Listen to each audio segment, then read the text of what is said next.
Bonjour et bienvenue dans ce nouveau tutoriel. Aujourd'hui, on va parler du caméra tracking et de l'export FBX depuis DaVinci Resolve vers Unreal Engine 5. Donc, j'ai tourné deux plans. Un en Apple ProRes, que voilà. Donc ici en Apple ProRes, je suis au 20 mm et j'ai le Windows Sensor d'activer, c'est-à-dire qu'il va utiliser l'intégralité du capteur pour l'image. Si vous êtes en Blackmagic RAW, donc j'ai une caméra Ursa, je suis toujours au 20 mm. En Blackmagic RAW, on voit, en plus du fait que j'ai des enfants et que ma nappe est assez sale, que on ne peut pas activer le Windows Sensor avec cette compression.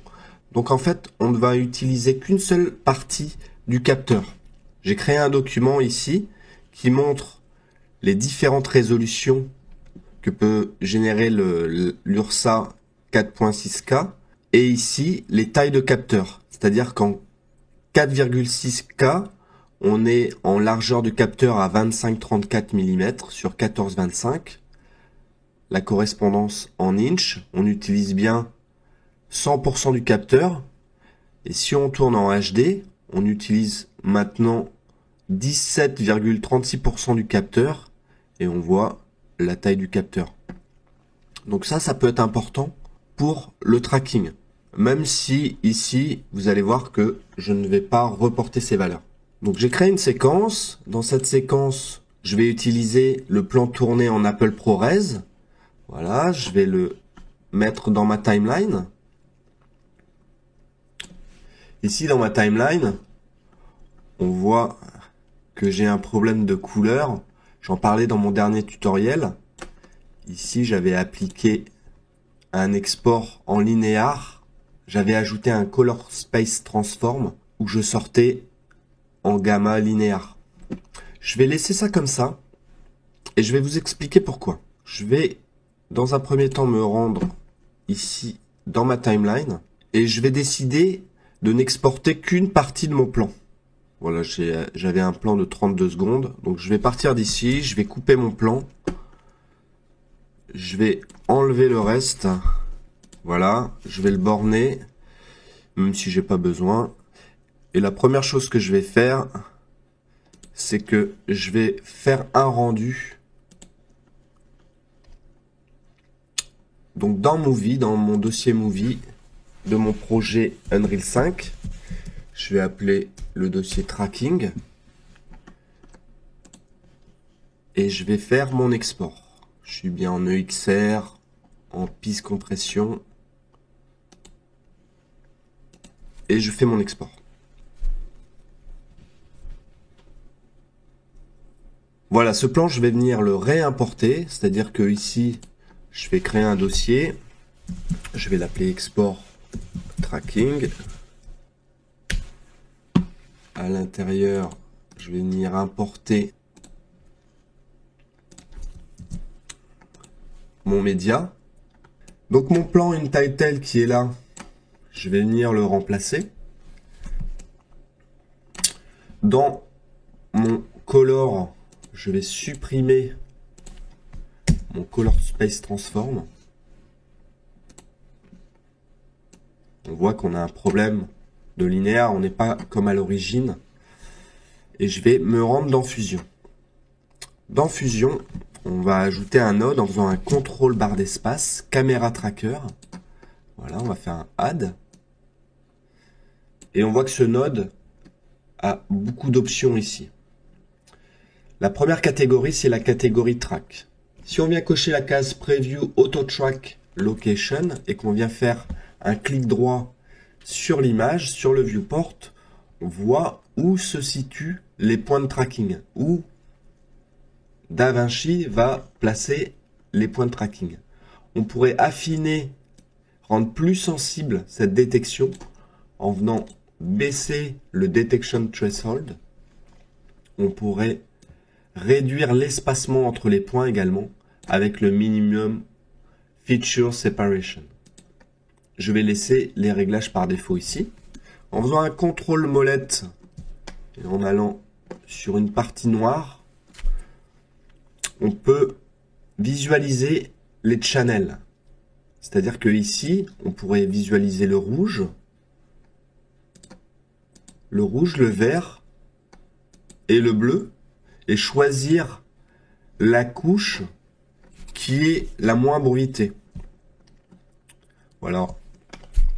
Ici, je récupère un plan qui normalement a un gamma à 2,2 ou 2,4 en Rec 709 et qui est ici bien contrasté puisque je l'ai réimporté en linéaire sans l'interpréter.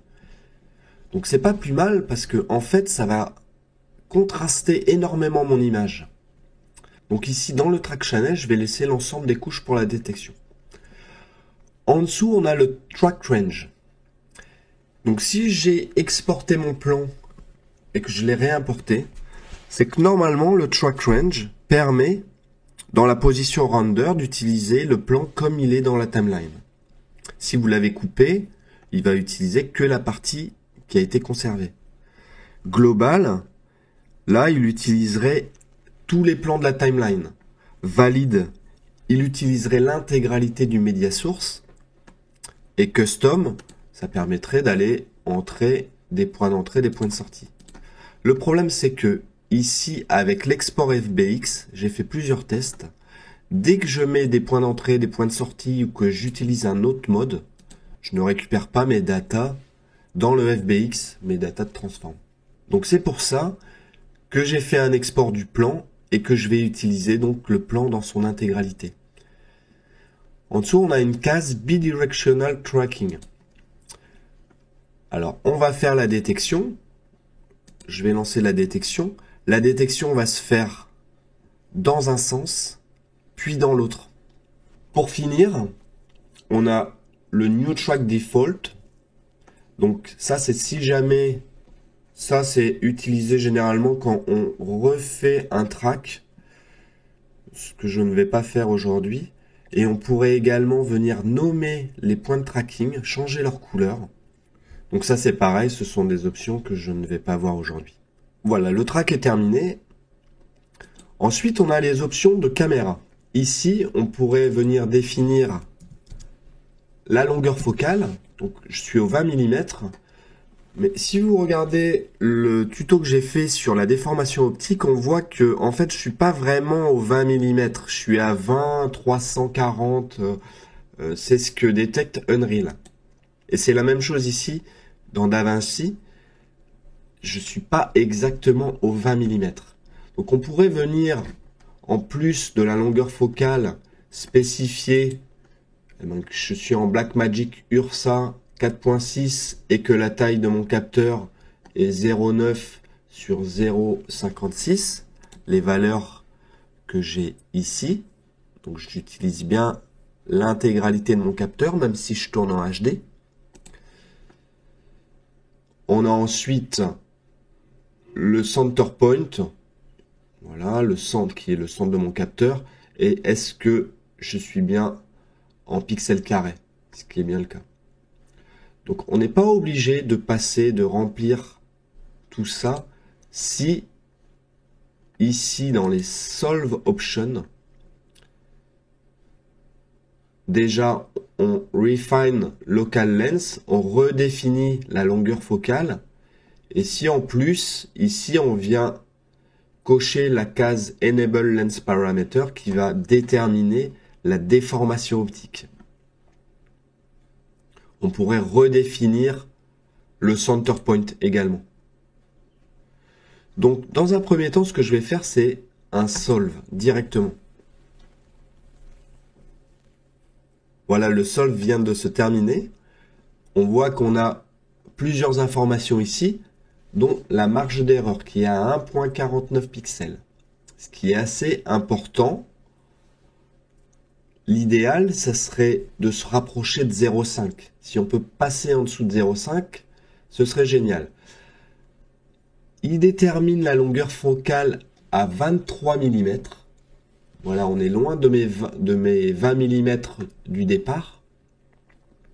Mon center point, eh ben, est pas tout à fait centré.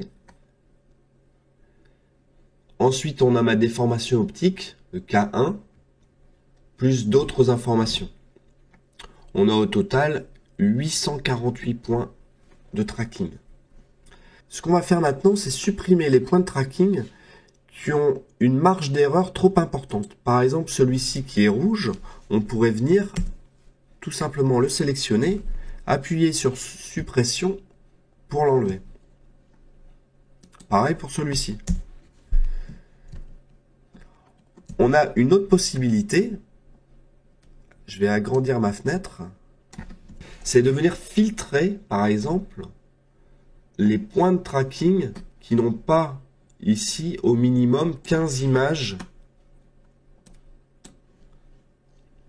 sur la longueur de détection. On pourrait également réduire la marge d'erreur et lui dire au maximum tu auras une marge de 1,5. On voit quand j'ai fait ça qu'il est venu me sélectionner plusieurs points de tracking. On peut maintenant les supprimer. On peut également venir sélectionner les points qui sont les mieux définis, j'ai envie de dire. Celui-ci, cela. On pourrait avancer dans l'image. Voilà tous ces points verts.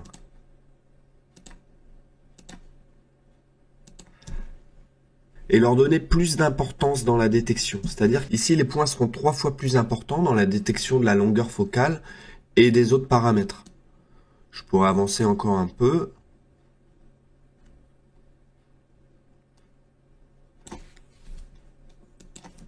Et ajouter certains points. Alors, celui-ci, je ne peux pas le prendre. Voilà, les points qui sont vraiment bien verts. Faire un set. Une fois qu'on a fait ça, on peut refaire un solve. Vous voyez la marge d'erreur, on est passé de 1.49 à 0.33, qui est vraiment une très bonne détection. On voit également notre longueur focale qui est maintenant à 20.8. On va maintenant passer dans l'export.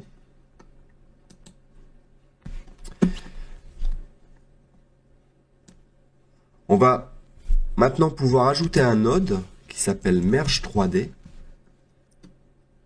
Merge 3D, voilà. Venir le raccorder à notre caméra tracker. Et quand je lance le node Merge 3D dans le viewport et que je fais un majuscule clic droit, les raccourcis pour se déplacer dans DaVinci sont une horreur. Voilà. On voit ici notre table qui est représentée par tous ces points de tracker. Donc c'est vraiment de la photogrammétrie en fait. Notre mur, si on souhaitait venir placer des objets 3D, on pourrait venir reconstruire notre pièce comme ça. Par contre, on voit que notre grille, notre sol, n'est pas au niveau de la table. Nous, on aimerait que notre sol soit au niveau de la table pour venir placer des éléments dessus. Je vais retourner dans Caméra Tracker. Dans le viewport, je pourrais venir faire un clic droit et visualiser au niveau de la caméra. Alors, dans Options, je pourrais venir réduire la taille des trackers. Je pourrais venir également allonger ou réduire la taille des trajectoires. Et dans Export, ce que l'on va venir faire, c'est définir la position de notre sol. On a ici Ground Plate Option. Donc, en cliquant sur Show in View, on affiche notre sol dans l'espace 3D. On voit que si je repasse en perspective, eh bien notre sol est au niveau de la grille pour le moment.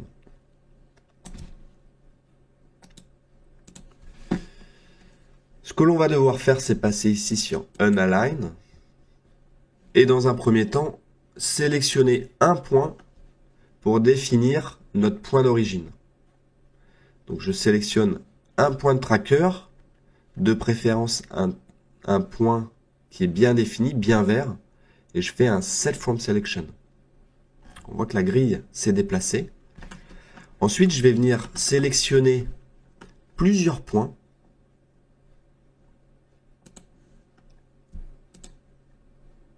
Toujours les points les mieux définis.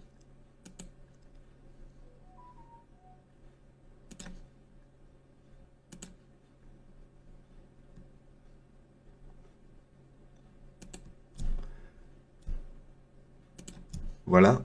Et je vais faire un Set from Selection pour l'orientation. On voit que ma grille s'est déplacée également. On va faire une lecture. J'ai l'impression que ma grille est un peu de travers. Ce que je vais faire, c'est que je vais repasser en caméra tracker.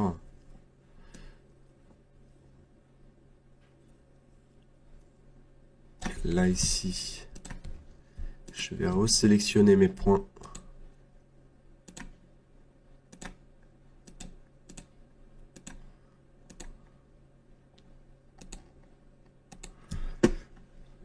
Set from Selection.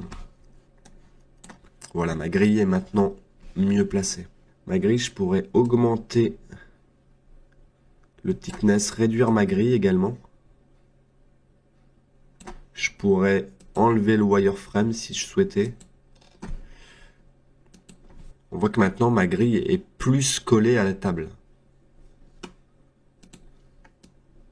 Il nous reste à définir le scale. Pour le scale, je vais venir sélectionner deux points. Donc, je vais repasser en caméra tracker pour sélectionner mes points. Et je vais prendre celui-ci et celui-ci.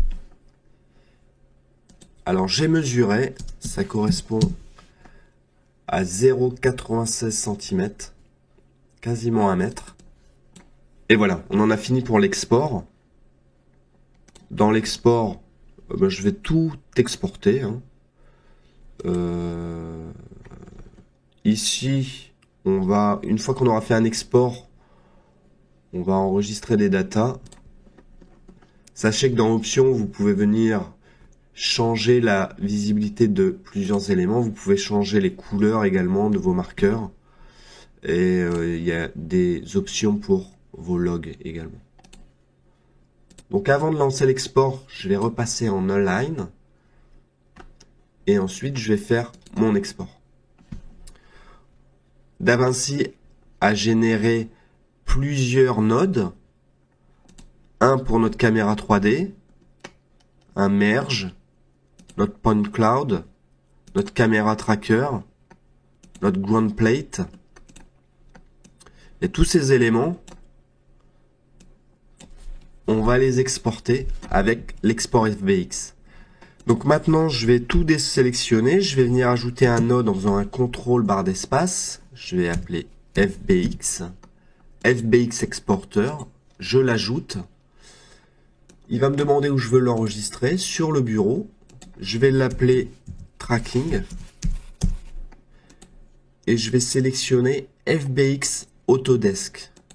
Save. Je vais le raccorder à mon merge. Et maintenant, je vais venir faire un fusion render all savers.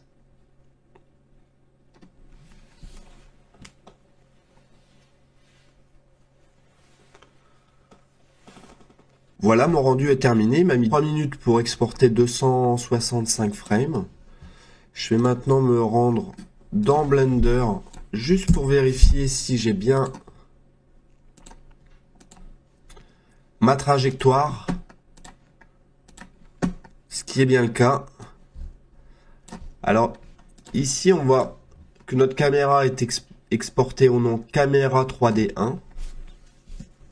Je vais faire un focus. Et qu'on a bien nos points de tracking. Si je vais dans Dopsheet Action Editor et que je regarde, on a bien notre location notre rotation et notre scale. Alors notre scale, ici je vais afficher les options. On voit que la scale, elle est à 0.01 et qu'on a des positions qui sont pas énormes. On va prendre ça en compte quand on importera dans Unreal, ce qu'on va faire maintenant. Voilà, je suis maintenant dans Unreal. Première chose que je vais faire, c'est que je vais venir importer mon média. Image média source. Je vais l'appeler tracking. IMS tracking. Je vais lui spécifier quelle est la suite d'images, qui est bien dans le dossier movie. Je vous le rappelle, bien mettre vos suites d'images et vos médias dans le dossier movie. Je vais également créer un media player.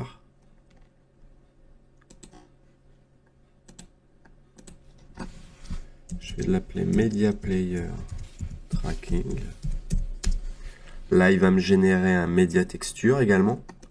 Alors, pour mon tracking, ici, ma suite d'images, vous voyez, si on ouvre le media plate, mes couleurs sont bien respectées.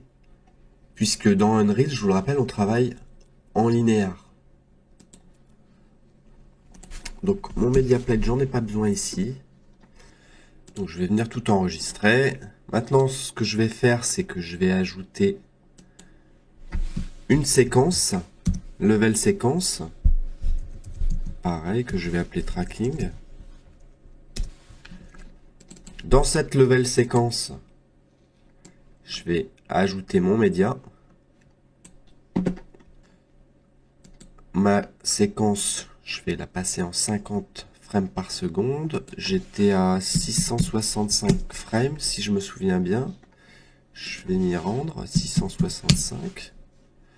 Je vais mettre mon point de sortie et je vais étirer mon média jusqu'à la fin.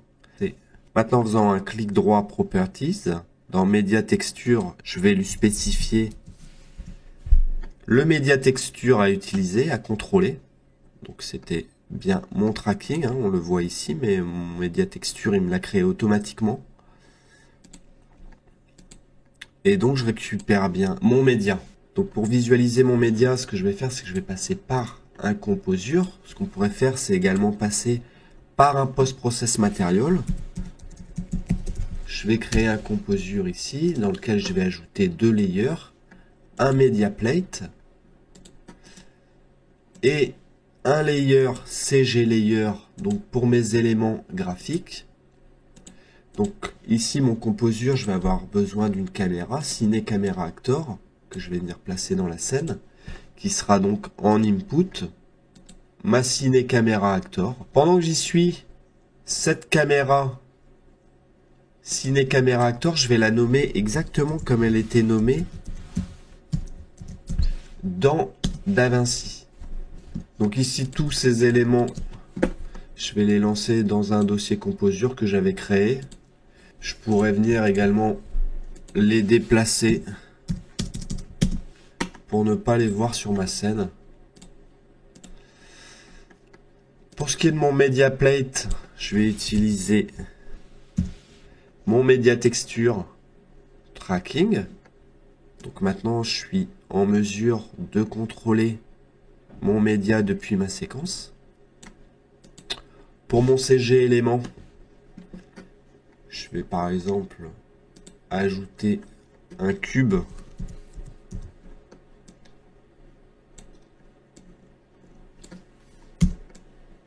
que je vais changer de couleur. Je vais le passer en bleu.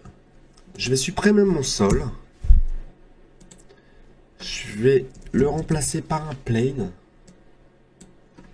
qui va être de la même manière mon sol,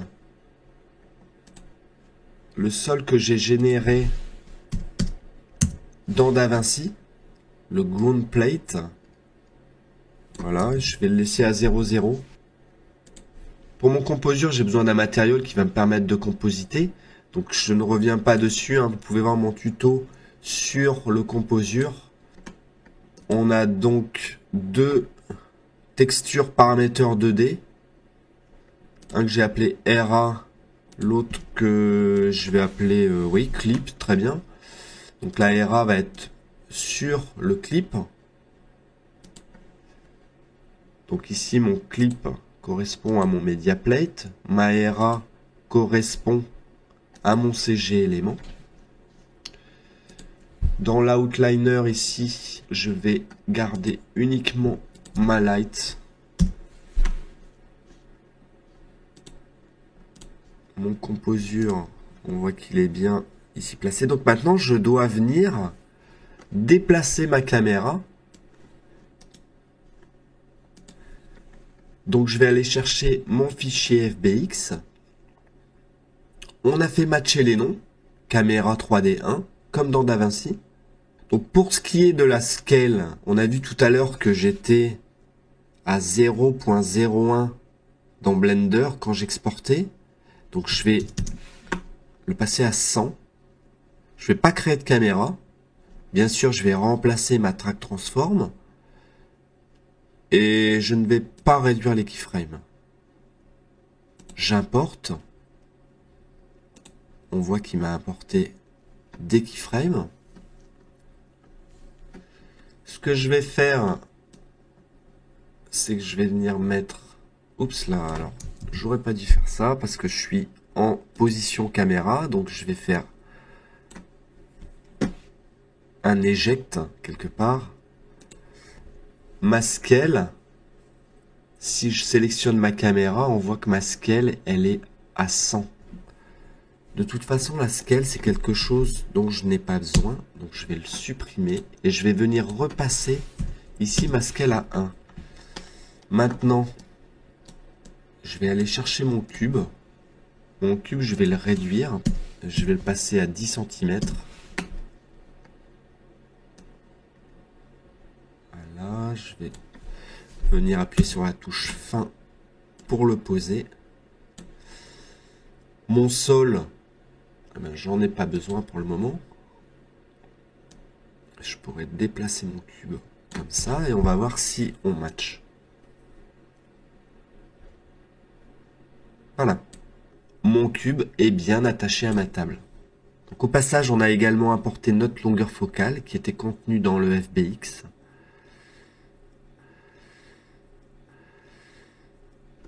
Ici, au niveau du focus de ma caméra, je suis en manuel. Je pourrais venir le basculer en disable. Je pourrais me traquer également sur mon cube.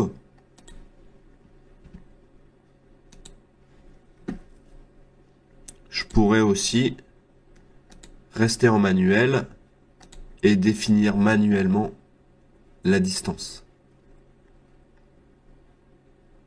Voilà, ma distance, elle est de 112 cm, 1m12.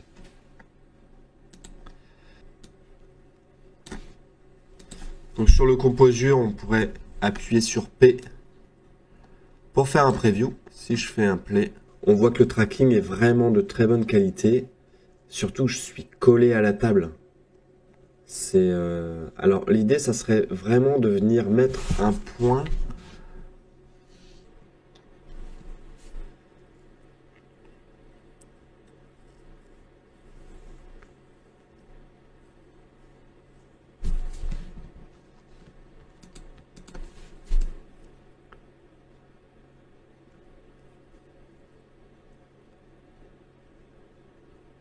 Ici, on a un petit décalage. Voilà, on est en bord d'image. Donc on a la déformation optique qui est très présente. Mais c'est quand même vraiment pas mal. Voilà, merci de m'avoir suivi. N'hésitez pas à liker la vidéo, ça peut m'aider pour la chaîne. Je pensais faire des vidéos uniquement sur la partie live, mais toute la partie post-production est très intéressante et ouvre énormément de possibilités. Donc à suivre. Je vous remercie de m'avoir suivi et je vous dis à bientôt.